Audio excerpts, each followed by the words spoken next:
जय श्री गणेश प्रिय भक्तों, आज हम सुनेंगे विनायक चतुर्थी की व्रत कथा। विनायक चतुर्थी की पहली व्रत कथा। एक बार गणेश जी बाल रूप में चुटकी भर चावल और 1 चम्मच दूध लेकर पृथ्वी लोक के भ्रमण पर निकले। वे सबसे यह कहते घूम रहे थे, कोई मेरी खीर बना दे, कोई मेरी खीर बना दे। लेकिन सबने उनकी बात पर ध्यान नहीं दिया। तभी एक गरीब बुढ़िया उनकी खीर बनाने के लिए तैयार हो गई। इस पर गणेश जी ने घर का सबसे बड़ा बर्तन चूल्हे पर चढ़ाने को कहा। बुढ़िया ने बाल लीला समझते हुए घर का सबसे बड़ा भगोना उस पर चढ़ा दिया। गणेश जी के दिए चावल और दूध भगोने में डालते ही भगोना भर गया। इस बीच गणेश जी वहां से चले गए और बोले, अम्मा जब खीर बन जाए तो बुला लेना।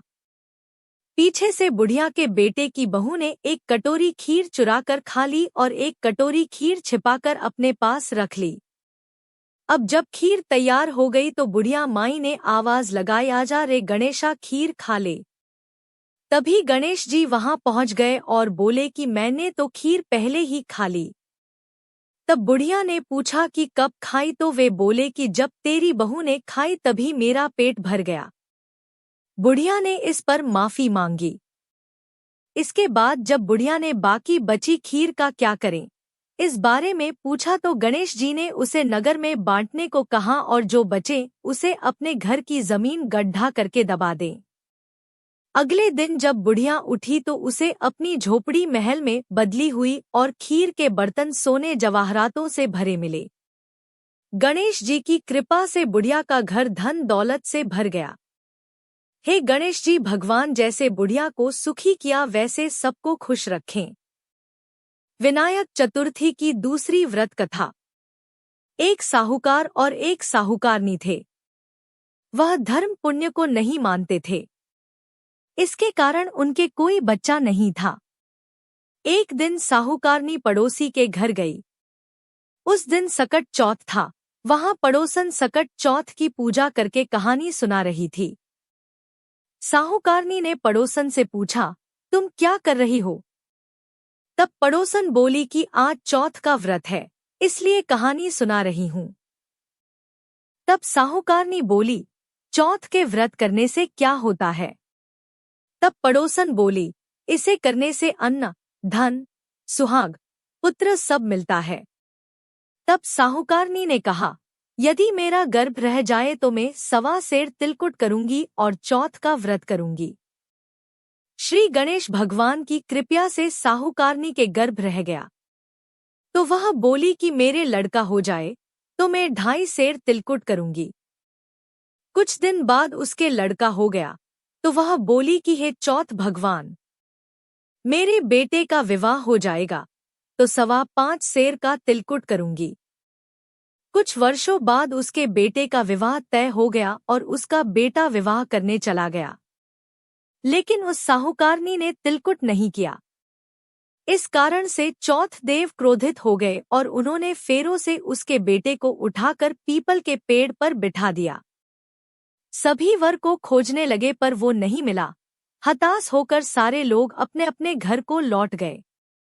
इधर जिस लड़की से साहूकारनी के लड़के का विवाह होने वाला था, वह अपनी सहेलियों के साथ गणगौर पूजने के लिए जंगल में डूब लेने गई। तभी रास्ते में पीपल के पेड़ से आवाज आई, ओ मेरी अर्धब्यही। यह बात सुनकर जब लड़की घर आई, उसके बाद वह धीरे धीरे सूख कर कांटा होने लगी। एक दिन लड़की की माँ ने कहा, मैं तुम्हें अच्छा खिलाती हूँ, अच्छा पहनाती हूँ, फिर भी तू सूखती जा रही है, ऐसा क्यों? तब लड़की अपनी माँ से बोली कि वह जब भी दूब लेने जंगल जाती है तो पीपल के पेड़ से एक आदमी बोलता है कि ओ मेरी अर्धब्यही। उसने मेहंदी लगा राखी है और सेहरा भी बांध रखा है। तब उसकी माँ ने पीपल के पेड़ के पास जाकर देखा, यह तो उसका जमाई ही है। तब उसकी माँ ने जमाई से कहा, यहाँ क्यों बैठे हैं? मेरी बेटी तो अर्धब्यही कर दी और अब क्या लोगे? साहूकारनी का बेटा बोला, मेरी माँ ने चौथ का तिलकुट बोला था लेकिन नहीं किया, इसलिए चौथ माता ने नाराज होकर यहाँ बैठा दिया। यह सुनकर उस लड़की की माँ साहूकारनी के घर गई और उससे पूछा कि तुमने सकट चौथ का कुछ बोला है क्या? तब साहूकारनी बोली, तिलकुट बोला था। उसके बाद साहूकारनी बोली, मेरा बेटा घर आ जाए तो 2.5 मन का तिलकुट करूंगी। इससे श्री गणेश भगवान प्रसन्न हो गए और उसके बेटे को फेरों में लाकर बैठा दिया। बेटे का विवाह धूमधाम से हो गया। जब साहूकारनी के बेटा एवं बहू घर आ गए तब साहूकारनी ने 2.5 मन तिलकुट किया और बोली, हे चौथ देव, आपके आशीर्वाद से मेरे बेटा बहू घर आए हैं, जिससे मैं हमेशा तिलकुट करके व्रत करूंगी। इसके बाद सारे नगर वासियों ने तिलकुट के साथ सकट व्रत करना प्रारंभ कर दिया। हे सकट चौथ, जिस तरह साहूकारनी को बेटे बहू से मिलवाया वैसे ही हम सबको मिलवाना। इस कथा को कहने सुनने वालों का भला करना। बोलो सकट चौथ की जय। श्री गणेश देव की जय। विनायक चतुर्थी की तीसरी व्रत कथा। पौराणिक कथा के अनुसार राजा हरिश्चंद्र के राज्य में एक कुम्हार रहता था जो कि अपने परिवार का पेट पालने के लिए मिट्टी के बर्तन बनाया करता था। लेकिन कुछ समय से किसी कारणवश उसके बर्तन सही से आग में पक रहे थे और इसकी वजह से बर्तन कच्चे रह जाते थे। अब मिट्टी के कच्चे बर्तनों होने की वजह से उसकी आमदनी कम होने लगी क्योंकि उसके खरीदार कम मिलते थे। कुम्हार अपनी इस समस्या के समाधान लेने के लिए एक पुजारी के पास गया। पुजारी ने कुम्हार को उपाय बताते हुए कहा कि जब भी तुम मिट्टी के बर्तन पकाओ तो बर्तनों के साथ आवा में एक छोटे बालक को डाल देना। पुजारी की सलाह पर कुम्हार ने अपने मिट्टी के बर्तनों को पकाने के लिए आवा में रखा और उसके साथ एक बालक को भी रख दिया। संयोग से उस दिन विनायक चतुर्थी थी। बालक की मां काफी देर से बालक से तलाश रही थी और जब उसे अपना बालक नहीं मिला तो वह परेशान हो गई।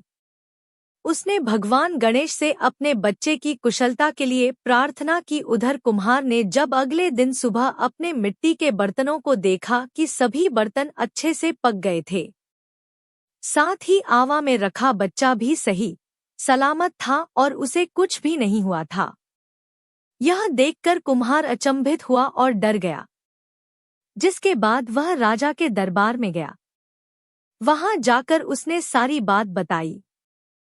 फिर राजा ने उस बालक और उसकी माता को दरबार में बुलाया।